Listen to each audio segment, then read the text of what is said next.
Queridos irmãos, a paz do Senhor, bem-vindos nesse domingo pela manhã, amém? Agora 9 horas desse dia 27 de dezembro, é a nossa última lição da Escola Bíblica Dominical desse trimestre. Traz por título, Quando Deus Restaura o Justo. E nós iremos fazer neste momento uma oração, em seguida já estaremos ouvindo um louvor aí todo especial para a sua vida, e assim nós daremos continuidade no comentário desta lição. Curve a sua cabeça, vamos orar. Senhor, nosso Deus e nosso Pai, nós queremos te agradecer por este momento tão especial, deste domingo pela manhã que o Senhor nos concede de estarmos na tua casa, de poder louvar, adorar e glorificar o teu nome. Senhor, nosso Deus e nosso Pai, queremos pedir a tua bênção aos teus filhos, Senhor, que já estão se envolvendo, estão se reunindo, Senhor, meu Deus e meu Pai, em seus lugares, junto com a sua revista, com a sua Bíblia, ou aqueles que não têm uma revista, mas junto com a sua Bíblia, para, Senhor, meu Deus e meu Pai, aprendermos um pouquinho mais da sua palavra.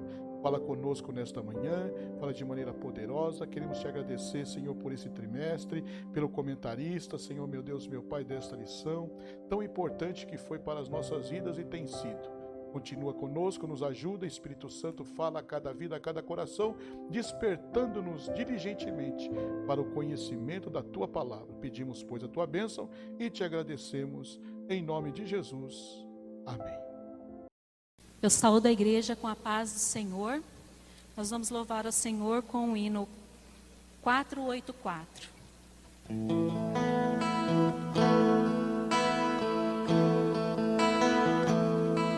Houve um que morreu por meus crimes na cruz, ainda indigno e vil como sou. Sou feliz, pois seu sangue verteu, meu Jesus, e com este meus crimes lavou. Meus pecados levou na cruz onde morreu, o sublime e meigo Jesus. Desprezos sofreu, a minha alma salvou e mudou minhas trevas em luz. Ele é eterno e amável, não há outro igual, pois converte o infiel coração. Paciência e amor divinal, estou livre da condenação. Meus pecados levou na cruz onde morreu, o sublime e meigo Jesus. Os desprezos sofreu, a minha alma salvou e mudou minhas trevas em luz. Meu anelo constante é em Cristo viver, meu caminho seu exemplo marcou. E para dar-me a vida, Jesus quis morrer sobre a cruz, meus pecados levou. Meus pecados levou na cruz onde morreu, o sublime e meigo Jesus. Os desprezos sofreu, a minha alma salvou e mudou minhas trevas em luz. Queridos irmãos, última lição, 27 de dezembro de 2020, estamos já nos encaminhando para o fim do ano, e o título é Quando Deus restaura o justo. Este trimestre foi totalmente falado sobre Jó. Aprendemos muitas coisas sobre este patriarca, aonde ele nasceu, o seu meio de vida, o processo do sofrimento que ele falou, porque esta lição ela traz como um tema, não é, geral, a fragilidade humana e a soberania divina. E nesta última lição, estamos encaminhando para os últimos capítulos do livro de Jó, para concluir que Deus restaurou Jó. Restaurou e duplicou as bênçãos na sua vida. Tudo foi duplicado, quer dizer, Jó foi aprovado, passou pela aprovação, não é? Deus o fez assim, e bem dá-se entender naquele primeiro versículo. Mas vamos aqui ao texto áureo. O texto áureo se encontra em Jó 42:10, e o Senhor virou o cativeiro de Jó, quando orava pelos seus amigos, e o Senhor acrescentou a Jó outro tanto em dobro a tudo quanto dantes possuía.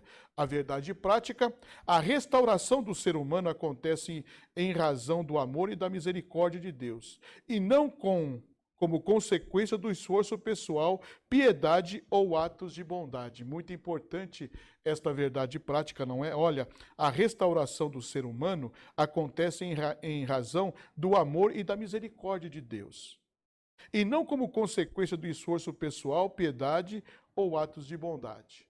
Amém? Então aqui vamos já também dando um esclarecimento sobre a doutrina da retribuição. Quer dizer, Deus só abençoa o justo e não abençoa o ímpio? Deus só faz chover sobre a horta do justo e não do ímpio? Não, Deus faz chover para todos. Então, esta é uma lição muito importante e esclarecedora sobre esta questão. Queridos irmãos, a leitura bíblica é de suma importância nós fazemos para concluirmos esta lição. Diz assim, olha, Jó 42, do versículo 1 a 17. Então respondeu Jó ao Senhor e disse, bem sei eu que tudo podes, e nenhum dos teus pensamentos pode ser impedido. Quem é aquele, diz tu, que sem conhecimento encobre o conselho? Por isso falei do que não entendia, coisa que para mim eram maravilhosíssimas e que eu não compreendia. Escuta-me, pois, e eu falarei, e eu te perguntarei, e tu me ensinas. Como ouvir dos meus ouvidos ouvi, mas agora te veem os meus olhos. Por isso me abomino e me arrependo no pó e na cinza. Aqui são as palavras de Jó, não é? Jó reconhecendo que ele não tinha conhecimento, Jó observando que Deus é um ser magnânimo, soberano, poderoso, misericordioso. Sucedeu, pois, que quando ele termina estas palavras, de se reconhecer as suas falhas e a sua ignorância acerca de tudo, nesse processo que ele está passando, aí Deus vai responder. Sucedeu, pois, que acabando o Senhor de dizer a Jó aquelas palavras, o Senhor disse a Elifaz, o Temanita, a minha ira se acendeu contra ti, contra os teus dois amigos, porque não dissestes de mim o que era reto com o meu servo Jó.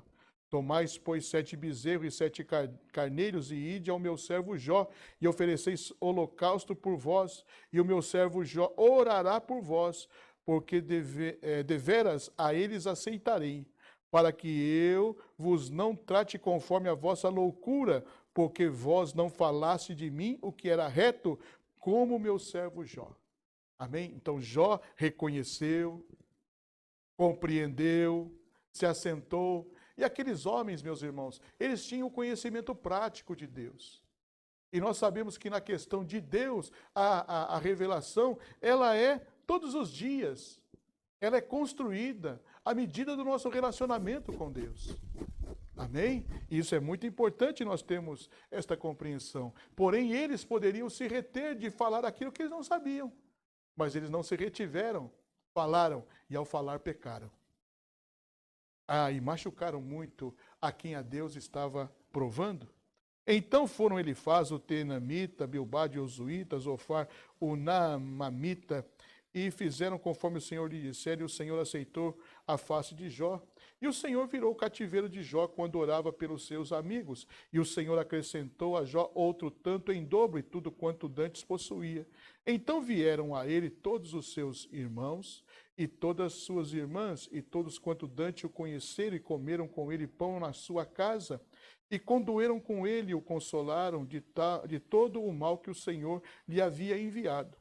E cada um deles lhe dera uma peça de dinheiro e cada um pendente de ouro. E assim abençoou o Senhor o último estado de Jó mais do que o primeiro, porque teve 14.000 ovelhas, 7.000 camelos, 1.000 juntas de bois e 1.000 jumentas. Também teve 7 filhos, 3 filhas, e chamou o nome da primeira Gemina, e o nome da outra Késia, e o nome da terceira Queren-Rapuque. E em toda a terra não se acharam mulheres tão formosas como as filhas de Jó. E seu pai lhes deu herança entre seus irmãos. E depois disso viveu Jó 140 anos, e viu a seus filhos e os filhos de seus filhos até a 4ª geração. Então morreu Jó velho e farto de dias. Quando Deus restaura o justo. Queridos irmãos, para nós falarmos um pouquinho, eu gostaria de usar uma expressão que eu acho de suma importância. No livro de Jó, no capítulo 1, esta palavra que Deus fala a respeito de Jó. E eu gostaria, queridos irmãos, de observar, não é? Que quando Deus fala para Satanás: tem visto o meu servo Jó? Esta palavra servo. Eu acho que aí está o grande segredo que fez com que Jó conseguisse vencer. Saiba que quando Jesus veio à terra, ele não veio para, ser servido, ele veio para servir. E nesta expressão servo, tem visto o meu servo, só pode suportar as provas da vida, irmãos, quem é servo. A outra pessoa não vai conseguir suportar, por mais riqueza que tenha, por mais saúde que tenha, jamais vai conseguir suportar, a prova que Deus tem. Embora Deus dá a prova segundo a medida de fé. Deus não prova, ninguém segundo aquilo que ele não tem capacidade. Deus prova segundo o que temos a capacidade de vencer. Então observe que até nisto Deus pesa. Então cada um de nós temos uma maneira de Deus trabalhar. Na vida de Jó foi esta, mas esta expressão de Deus, ela é muito importante. Tem visto o meu servo? Como você tem sido? Saiba que na igreja existem alguns títulos, mas todos os títulos se associam ao serviço.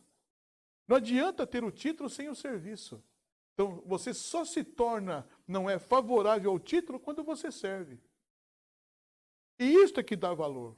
Você tem causa de conhecimento. Você não faz de qualquer maneira. Então, sirva o Senhor com alegria. Sirva o Senhor desenvolvendo o dom que recebeu. Sirva o Senhor como servo.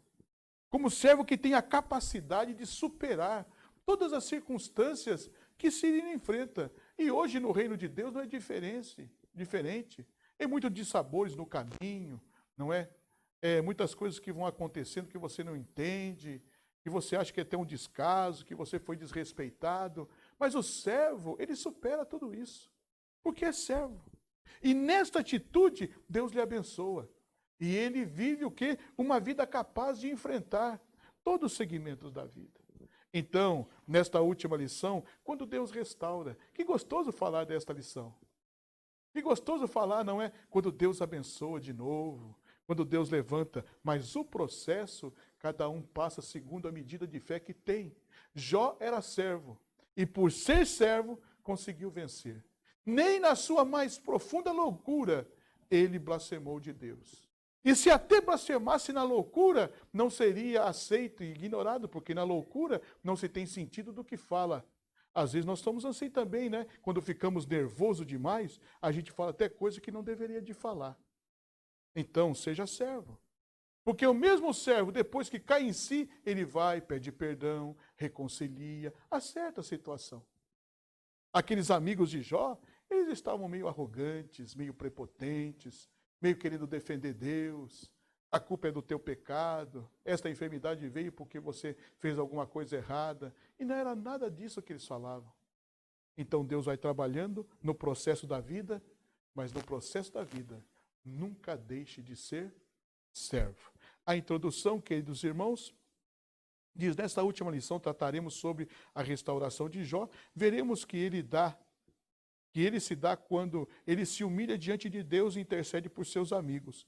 Constataremos também que o testemunho de Deus sobre Jó provou ser verdadeiro e seus amigos tiveram de retratar. Durante toda a provação ele se manteve íntegro e não lhe foi atribuída impiedade alguma, pelo contrário, o Senhor restaurou de forma grandiosa.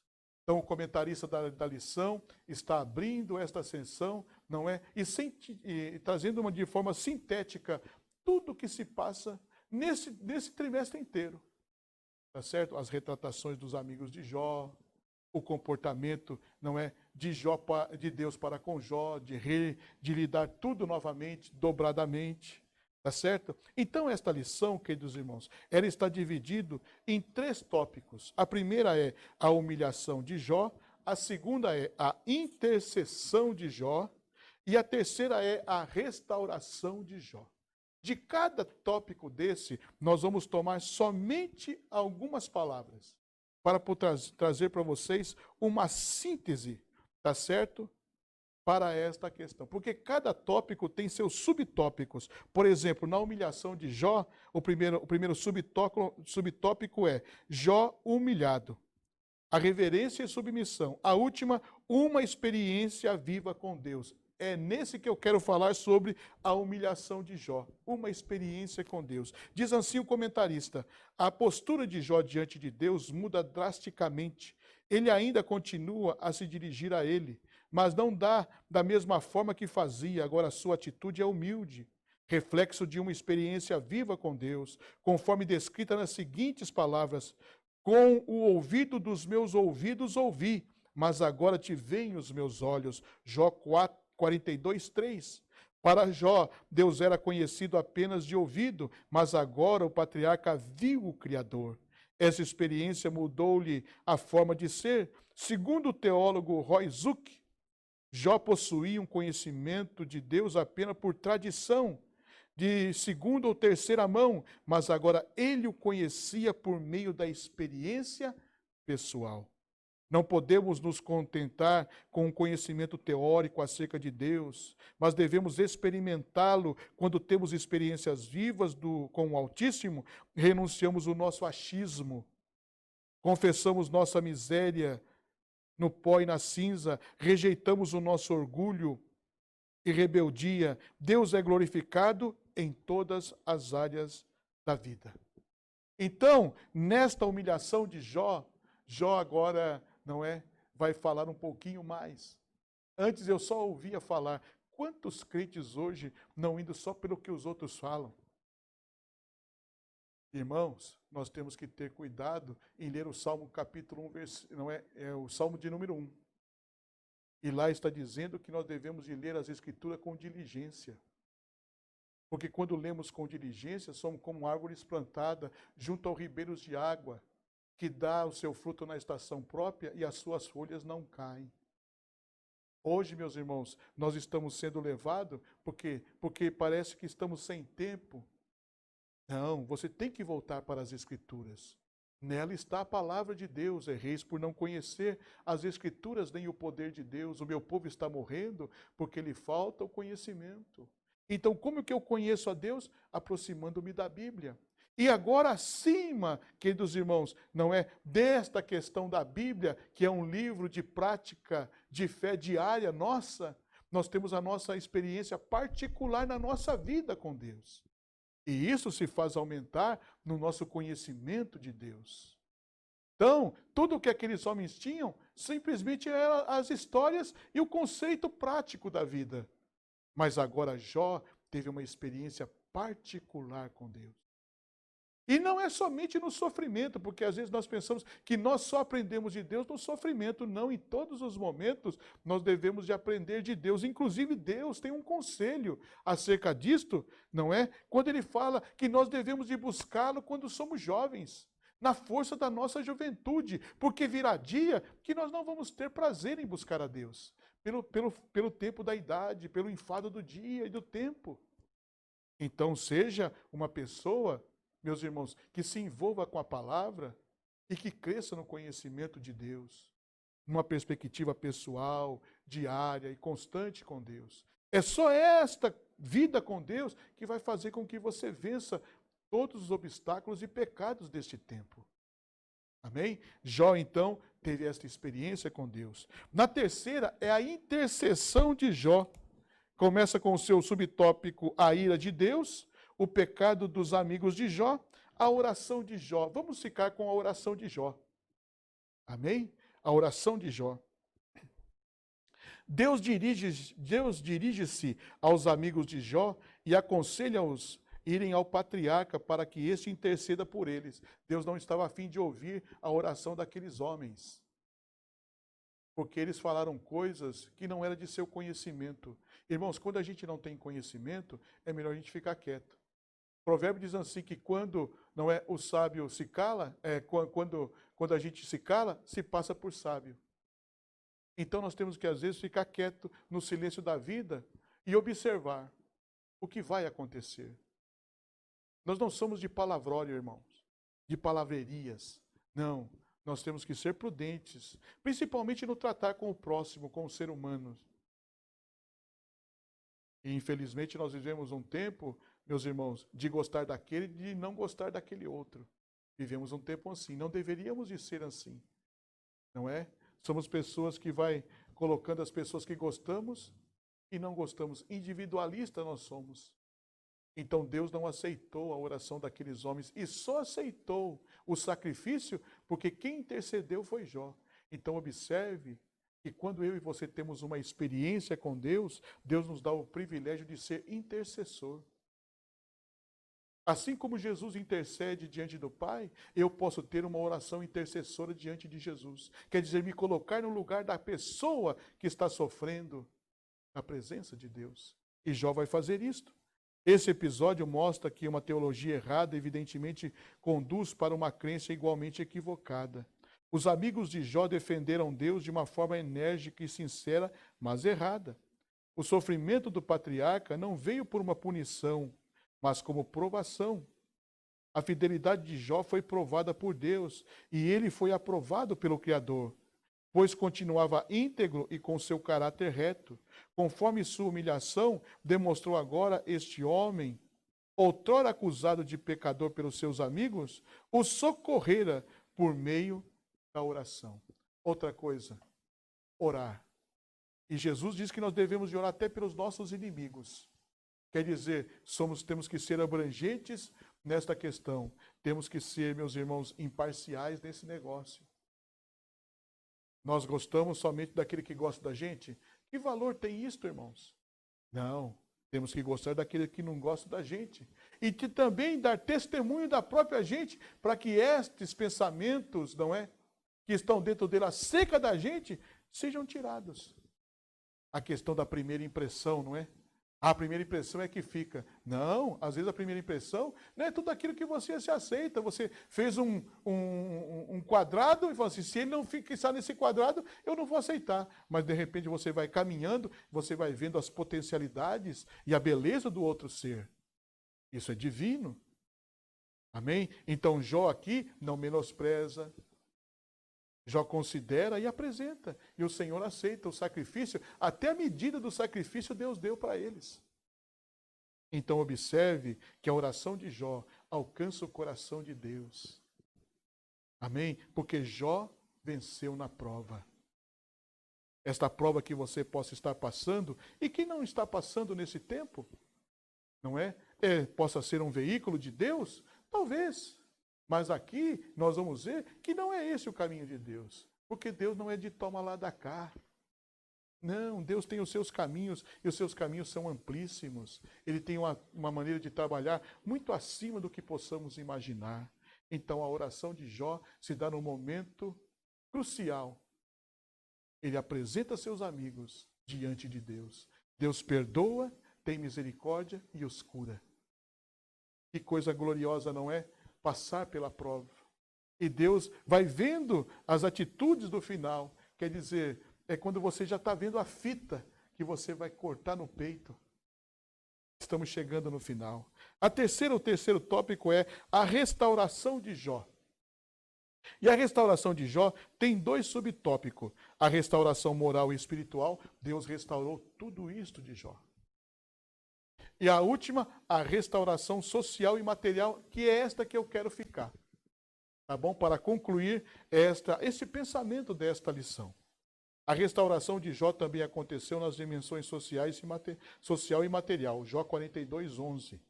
As calamidades que sobrevieram sobre ele, especialmente suas feridas físicas e emocionais, o expulsaram do convívio social.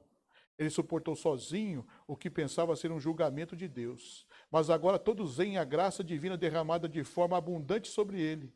Era, portanto, a hora de voltar ao convívio social e desfrutar de tudo o que o Senhor lhe deu, pois o Senhor acrescentou a Jó outro tanto em dobro a tudo quanto dantes possuía. A restauração que o Senhor Jesus faz na vida do ser humano leva em conta toda a dimensão da vida. Ele restaura a vida espiritual, moral, social, material, trazendo dignidade ao homem que teve, por meio da graça divina, a imagem de Deus restaurada. Conclusão, chegamos ao final de mais um trimestre.